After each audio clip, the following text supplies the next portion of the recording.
ఓం శ్రీ మహాగణాధిపతయే నమః. ఓం శ్రీ గురుభ్యో నమః. ఓం నమశివాయ. మార్కండేయ పురాణంలో ఈరోజు కలీయను గంధర్వుడు కపట ప్రవరాఖ్యుడై వరూధినిని వివాహమాడుట. కపట రూపముననున్న గంధర్వుడు వరూధినిని సమీపించి వనమునందు సంచరించుచు ఇటులని తలంచుచుండెను. నేను చాలా కాలం నుండి ఈమెను ప్రేమించియుండి అనేక విధములా ప్రార్థించుచుంటెను, కానీ నా ప్రయత్నము నెరవేరలేదు. ఈమె ఇప్పుడు ప్రవరాఖ్యుడను బ్రాహ్మణుని మోహించి ఉన్నది. ఆ బ్రాహ్మణుడు వేదజనుడు కాన త్రిలోక సౌందర్యము గల ఈ వరూధిని విడిచి వెళ్ళిపోయాను. నేను ఏ విధముగానైనా ఈ తరుణీమణిని పొందేదనుగా కాని తలంచుచు తిరుగుచుంటాను.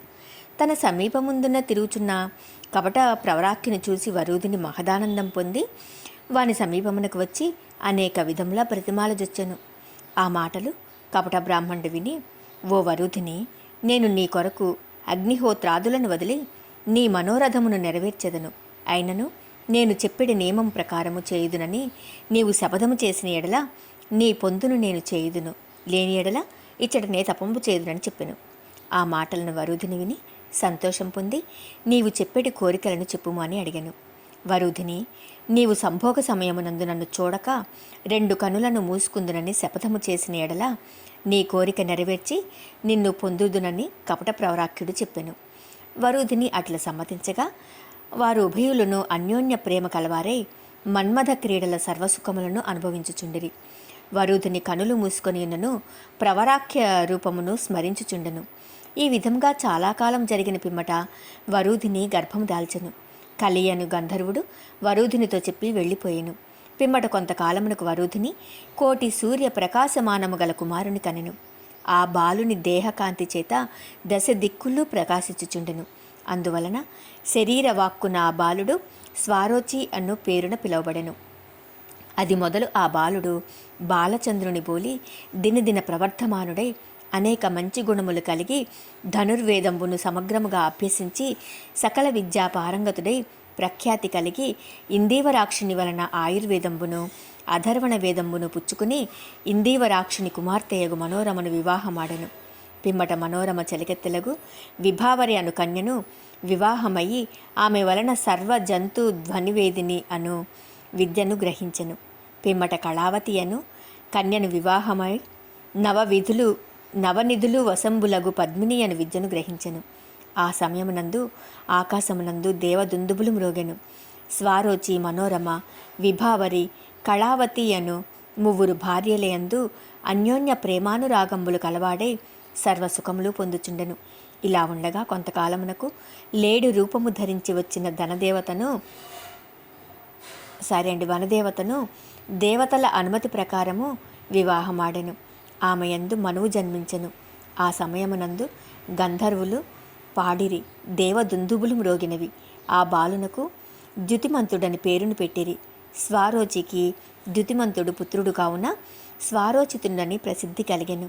ఇలా ఉండగా స్వారోచి ఒకనాడు హంస దంపతులు సంసారమందు విరక్తి కలుగు వాక్యములను మాట్లాడుకొనుచుండగా విని తాను సంసారమునందు విరక్తి కలవాడై తాను భార్యల సహితంగా సకల సుఖంబులను విసర్జించి తపోవనానికి పోయి పాపరహితుడై బ్రహ్మలోకమునకు పోయెను. పిమ్మట స్వారోచితుని మనువుగా బ్రహ్మ నియమించెను. స్వారోచి మనువు కాలమున ఇంద్రాదులు. ఈ ప్రకారము స్వారోచి విరక్తుడై బ్రహ్మలోకమునకు రాగా బ్రహ్మ స్వారోచిషుని మనువుగా చేసి ఈ విధముగా నిర్ణయించెను. దేవతలు పారావతులని దూషితులనియు 2 విధములుగా నుండిరి.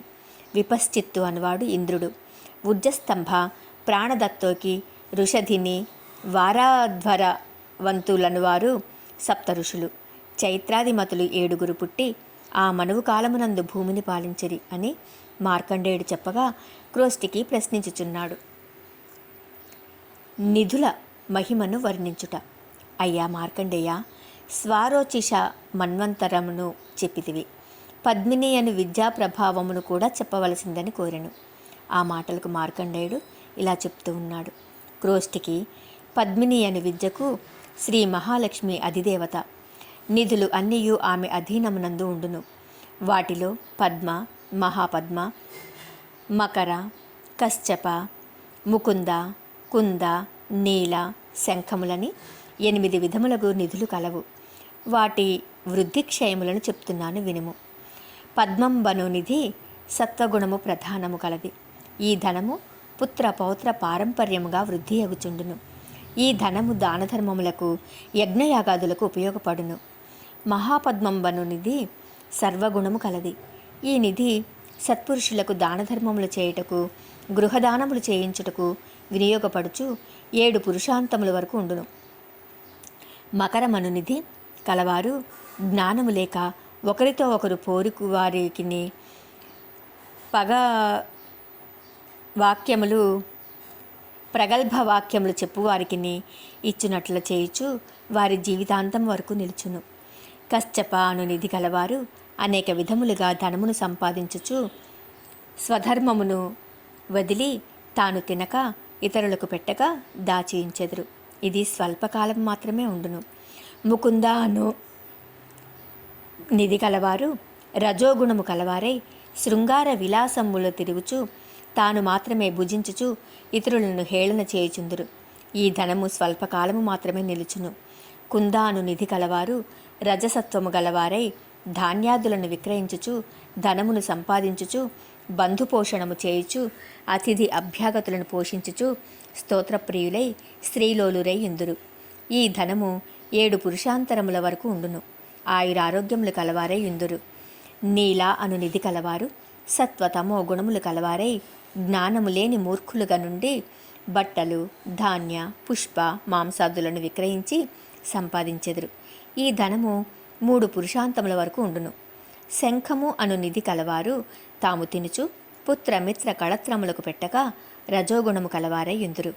ఈ ధనము స్వల్పకాలమే ఉండును అంటూ చెప్పాడు. ఓం నమః శివాయ.